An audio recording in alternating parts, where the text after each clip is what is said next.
Bonjour à tous, Gabriel Davy-Cheval, je suis le fondateur de l'agence 1 minute 30 et c'est un nouveau numéro d'Enjoy the Day, le vlog de l'agence.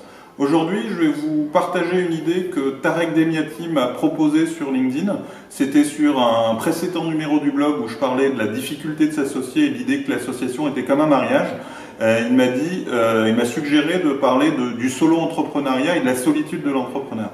Alors c'est vrai, pour continuer la métaphore du mariage, autant c'est compliqué un mariage, ça peut être problématique et il peut avoir des divorces et de facto c'est dangereux, autant rester célibataire tout le temps est un problème aussi, celui de la solitude, celui de ne pas pouvoir partager ses problèmes, celui de ne pas nécessairement pouvoir tout construire comme on aurait aimé le construire dans le cadre d'un couple.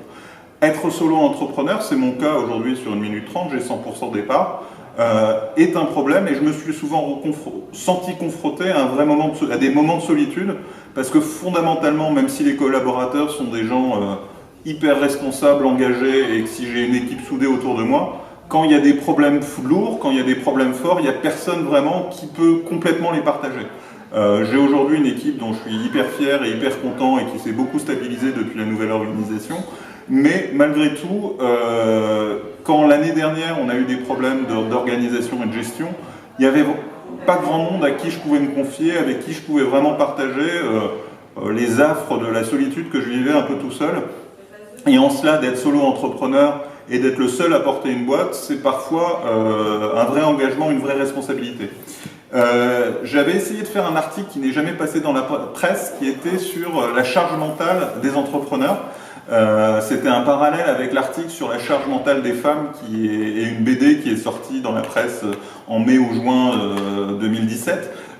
BD très intéressante parce que je crois que c'est des choses que vit aussi ma femme et que vivent un certain nombre de femmes, à savoir de gérer le foyer, de penser à tous les petits problèmes, de pas être et que les maris sont moins présents sur la gestion des problèmes, même s'ils sont de plus en plus présents sur le fait d'amener les enfants à l'école, de prendre une partie des tâches, mais le fait de porter la charge, de réfléchir à ce qu'il faut faire, c'est surtout les femmes qui le portent, et c'est un peu vrai dans une entreprise pour le patron et pour l'entrepreneur. Lui aussi est dans une situation où il porte tous les problèmes et si jamais il est en couple ou s'il est en mariage avec des associés, il peut partager ses problèmes. C'est beaucoup plus dur à partager avec des collaborateurs qui vont être potentiellement plus passifs parce que pas directement associés à la boîte et pas directement alignés sur les mêmes objectifs que la boîte.